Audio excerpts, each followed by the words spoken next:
Merhaba, bugün tarihin en inanılmaz gezginlerinden birinin İbn Battuta'nın peşine takılıyoruz. Bakın, belki adı Marco Polo kadar popüler değil ama ondan çok daha fazla yol kat etmiş biri bu. Gelin, onunla birlikte 14. yüzyıl İslam dünyasının tam kalbine, inanç ve merakla dolu o müthiş yolculuğa çıkalım. Şu rakama bir bakın, 117 bin kilometre. Dile kolay. İşte bu, İbn Battuta'nın tam 28 senede kat ettiği mesafe. Hani o çok bilinen Marco Polo var ya, işte onu bile fersah fersah geride bırakıyor. Peki ama neden? Yani bir insanı bu kadar uzun bir yolculuğa çıkaran şey ne olabilir ki? Hadi gelin bu sorunun cevabına bir bakalım. Şimdi ikisi de seyahat dünyasının dev isimleri. Ona şüphe yok ama onları yola çıkaran şeyler o kadar farklı ki biri siyahsa diğeri beyaz gibi. Mesela Marco Polo daha çok ticaretle, Moğol Sarayı için yeni yerler keşfetmekle ilgiliydi. Ama İbni Battuta, onu yollara düşüren şey bambaşkaydı. Her şeyden önce sarsılmaz bir inancı vardı. Ve bir de insanlara, geleneklere, kültürlere karşı bitmek tükenmek bilmeyen bir merakı. Bugün biz de onun o devasa yolculuğunun belki de en anlamlı, en kutsal kısmına odaklanacağız. Kudüs'e ilk adımını atacağız, Halep ve Şam'ın o dönemki ihtişamını göreceğiz, sonra peygamber şehri Medine'ye uğrayıp en sonunda yani haccın zirvesi olan Mekke'ye varacağız. Hazırsanız başlayalım. Her şey 1325'te Fas'ın Tanca şehrinde başlıyor. Düşünün, 21 yaşında gencecik bir alim, tek bir amacı var, hacca gitmek. Birkaç yıl sürer, dönerim diye düşünüyor. Ama bilmiyor ki bu yolculuk onun hayatının neredeyse 30 yılını alacak ve onu tarihin en büyük gezginlerinden biri yapacak. Yani en başta niyet sadece Mekke'ye gidip hacı olmaktı ama yolculuk onu öyle yerlere götürdü ki sonunda elinde rihle dediğimiz devasa bir seyahatnameyle döndü. Bu eser sadece bir gezi notu değil, 14. yüzyıl dünyasının adeta bir aynası. Peki, bu ayna bize ilk olarak neyi gösteriyor? Gelin kutsal topraklara attığı ilk adıma Kudüs'e gidelim. Mısır'ın o cıvıl cıvıl kalabalık topraklarından sonra İbn Battuta nihayet Filistin'e ayak basıyor. Ve tabii ki hedefi belli. Yüzyıllardır üç büyük dinin kalbinin attığı o şehir yani Kudüs. Kudüs'e vardığında gördükleri onu gerçekten de derinden etkiliyor ama bir yapı var ki aklını başından alıyor. Kubbetüs Sahra. Altın kubbesiyle parıldayan o yapı karşısında adeta dili tutuluyor. Anılarında güzelliğini anlatacak kelime bulamadığını söylüyor. Onun için bu insan eliyle yapılmış bir harikadan çok daha fazlası. İşte kendi ağzından dökülenler bunlar. Gözleri kamaştırır, dil anlatmaktan aciz kalır diyor. Ama İbn Battuta'yı özel kılan şey sadece bu hayranlığı değil. O, merakını sadece kendi inancıyla sınırlamayan biri. Hemen ardından kalkıp Hz. İsa'nın doğum yeri olduğuna inanılan Beytüllahim'e de gidiyor.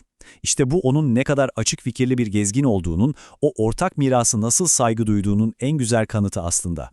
Kudüs'teki o manevi atmosferden sonra gezginimiz rotasını kuzeye çeviriyor. Sırada o dönemin en canlı, en parlak merkezleri var. Yani Suriye'nin ticaretle, bilimle, sanatla ışıldayan şehirleri, Halep ve Şam. Halep'e vardığında tabii ki o heybetli kalesinden çok etkileniyor. Ama onu asıl yakalayan şey şehrin ruhu, hikayeleri. Mesela şehrin adının nereden geldiğine dair o güzel efsane. Hz. İbrahim'in burada sütünü fakirlerle paylaşması hikayesi. İbn Battuta işte böyle detaylara bayılan bir gözlemci. Ama durun, asıl vurulduğu yer Halep değil Şam olacak. Hadi onunla birlikte Şam'a gidelim. Ve 1326 yılı Ramazan ayı. İbn Battuta Şam'a adımını atıyor ve gördüğü manzara karşısında adeta büyüleniyor. Notlarına yeryüzündeki cennet diye yazıyor. Düşünün, o kadar yer görmüş bir gezgin Şam için gördüğüm en güzel şehir diyor. Çarşıları, camileri, medreseleri, her köşesi onu ayrı bir hayranlığa sürüklüyor. Şam'da harika zaman geçirse de asıl hedef aklından hiç çıkmıyor. Ve sonunda o an geliyor. Şam'dan ayrılıp güneye, Hicaz'a doğru yola çıkan dev bir haç kervanına katılıyor.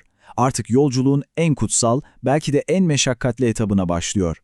Hedef belli, Medine ve Mekke.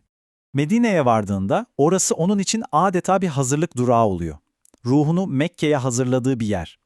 Özellikle geceleri Mescid-i Nebevi'deki atmosferi öyle güzel anlatıyor ki, düşünün dev mumların aydınlattığı bir ortam, insanlar halka olmuş, kimileri Kur'an okuyor, kimileri ilahiler söylüyor.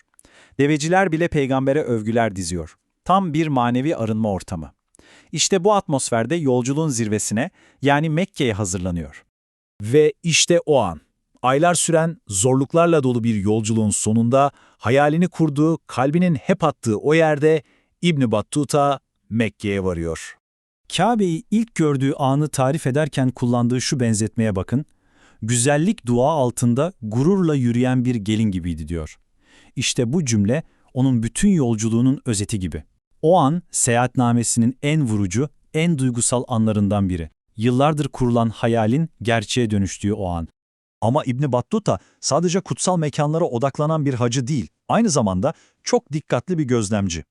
Hemen Mekke halkını incelemeye başlıyor. Onların zarafetinden, temizliğe verdikleri önemden çok etkileniyor. Herkesin bembeyaz giyinmesi, güzel kokular sürmesi, hatta kadınların yemek parasından kısıp kokuya para vermesi gibi detayları tek tek not düşüyor. Bu onun insan odaklı merakının ne kadar güçlü olduğunu gösteriyor. Ve bir şey daha var ki aklını başından alıyor. Şöyle bir bakıyor etrafına, Mekke çorak bir vadinin ortasında. Ama pazarlar dünyanın dört bir yanından gelmiş en taze meyvelerle, en güzel yiyeceklerle dolu. Bu nasıl olabilir diye düşünüyor. Ve cevabı yine inancında buluyor. Bunun Hz. İbrahim'in yıllar önce ettiği o duanın bir kabulü, ilahi bir bereket olduğuna inanıyor. Şimdi yolculuğun amacı hac yapmaktı değil mi? Görev tamamlandı. İnsan ne bekler? Artık evine döner dersiniz. Ama İbn Battuta'da durum tam tersi. Hac görevini tamamlamak onun için bir bitiş çizgisi değil, adeta yeni bir başlangıç oluyor. İçindeki o seyahat ateşi öyle bir alevleniyor ki, eve dönmek mi? Hayır, diyor ve tam 24 yıl daha yollarda kalıyor. İşte bu inanılmaz hikaye insanı ister istemez düşündürüyor. Onun gibi 700 yıl öncesinden gelen keskin gözlere sahip bir gezgin, bugün bizim dünyamıza gelseydi ne görürdü? Bizim normal karşıladığımız neleri tuhaf bulurdu? Sizin yaşadığınız şehre gelseydi, onun seyahatnamesinde en çok ne yer alırdı acaba? Bir düşün.